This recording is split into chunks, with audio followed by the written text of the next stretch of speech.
चलिए आगे बढ़ते हैं। 10 नवंबर की सुबह फरीदाबाद से 2900 किलो विस्फोटक की बरामदगी और शाम होते ही दिल्ली में लाल किले के पास धमाका। ये कोई इत्तेफाक नहीं बल्कि बड़ी आतंकी साजिश की ओर इशारा करती है। दिखाते हैं आपको एक रिपोर्ट। 6 नवंबर 2025 जम्मू कश्मीर पुलिस ने सहारनपुर से आतंकी गतिविधियों में शामिल आदिल अहमद को गिरफ्तार किया था। डॉक्टर आदिल अहमद की गिरफ्तारी भले ही सहारनपुर से हुई, लेकिन वो रहने वाला अनंतनाग का है। आदिल की गिरफ्तारी कैसे हुई और उसका आतंक से क्या वास्ता है, पहले इसे समझिए। डॉक्टर आदिल अहमद का पाक आतंकी संगठन जैश-ए-मोहम्मद से कनेक्शन सामने आया था। दरअसल पिछले महीने श्रीनगर के कुछ इलाकों में आतंकी संगठन जैश-ए-मोहम्मद के समर्थन में लिखे पोस्टर चिपके मिले। जांच पड़ताल हुई तो डॉक्टर आदिल का नाम सामने आया। आतंकी संगठन के समर्थन में लगे पोस्टरों से श्रीनगर में तनाव फैल गया। इस बीच पोस्टर लगाने के बाद आदिल सहारनपुर वापस आ गया, जहां वो एक फेमस अस्पताल में पिछले कुछ महीनों से काम कर रहा था। सहारनपुर से ही 6 नवंबर को जम्मू कश्मीर पुलिस ने डॉक्टर आदिल को जैश के समर्थन वाले पोस्टर लगाने के आरोप में गिरफ्तार किया।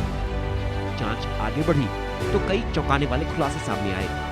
पता चला कि उससे रोजाना रात में 8 मुस्लिम युवक मिलने आते थे। आदिल की गिरफ्तारी के बाद उसके करीबी माने जाने वाले 7 डॉक्टरों से भी जांच एजेंसियों ने घंटों पूछताछ की थी। इन्हीं में एक डॉक्टर बाबर है, जिसने आदिल को किराए पर मकान दिलवाया था। इस बीच ये भी जानकारी सामने आई कि आदिल की हाल ही में शादी हुई थी, जिसमें उसने सिर्फ मुस्लिम डॉक्टरों को ही इनवाइट किया था। डॉक्टर आदिल को गिरफ्तार कर Jammu Kashmir police transit remand पर साथ ले गई। पूछताछ में उससे कई संदिग्ध गतिविधियों की जानकारी सामने आई। उसकी निशानदेही पर ही जम्मू कश्मीर पुलिस ने 10 नवंबर को फरीदाबाद से डॉक्टर मुजम्मिल शकील को गिरफ्तार किया। 10 नवंबर को ही फरीदाबाद से 29 किलो विस्फोटक बरामद किया गया। डॉक्टर मुजम्मिल पुलवामा के कोई का रहने वाला है। फरीदाबाद में मुजम्मिल के कमरे से 360 किलो विस्फोटक असॉल्ट राइफल पकड़ी गई। मुजम्मिल फरीदाबाद के अल फलाह यूनिवर्सिटी में पढ़ाता था। उसकी गर्लफ्रेंड और डॉक्टर शाहीन शाहिद को भी गिरफ्तार किया गया। 10 नवंबर को ही डॉक्टर शाहीन की कार में से AK-47 राइफल और जिंदा कारतूस मिले। शाहीन की कार से अन्य संदिग्ध सामग्री भी बरामद की गई। शाहीन भी मुजम्मिल के साथ अल फलाह यूनिवर्सिटी में पढ़ाती थी। जम्मू कश्मीर पुलिस और जांच एजेंसियों की जांच जैसे जैसे आगे बढ़ी, आरोपियों के तार जैश-ए-मोहम्मद और अंसर गजवात उल हिंद जैसे प्रतिबंधित संगठन से जुड़े पाए गए। पुलिस के मुताबिक गिरफ्तार आरोपी विदेशी हैंडलर्स के संपर्क में थे और उनके निर्देश पर सोशल मीडिया और एनक्रिप्टेड चैनलों के जरिए आतंकी गतिविधियों को अंजाम दे रहे थे। फरीदाबाद से भारी मात्रा में विस्फोटक की बरामदगी ने पुलिस और जांच एजेंसियों के कान खड़े कर दिए। एजेंसियों ने जांच का दायरा बढ़ा दिया। फरीदाबाद से लेकर लखनऊ और सहारनपुर तक पड़ताल तेज कर दी। आतंकियों के नेटवर्क की तलाश में कई जगहों पर छापेमारी की जाने लगी। इसी बीच शाम होते होते लाल किले के पास कार में हुए धमाके ने दिल्ली ही नहीं देश भर को दहला दिया। कई गाड़ियों के परखच्चे उड़ गए।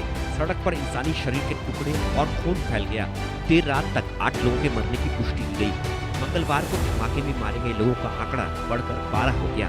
25 लोग घायल हुए, जिनका अस्पताल में इलाज जारी है। धमाके की जांच आगे बढ़ी तो आतंकियों की साजिश का फैला मकड़जाल खुलने लगा। 10 नवंबर की शाम लाल किले के पास जिस कार में धमाका हुआ था, उसका रजिस्ट्रेशन नंबर हरियाणा का निकला।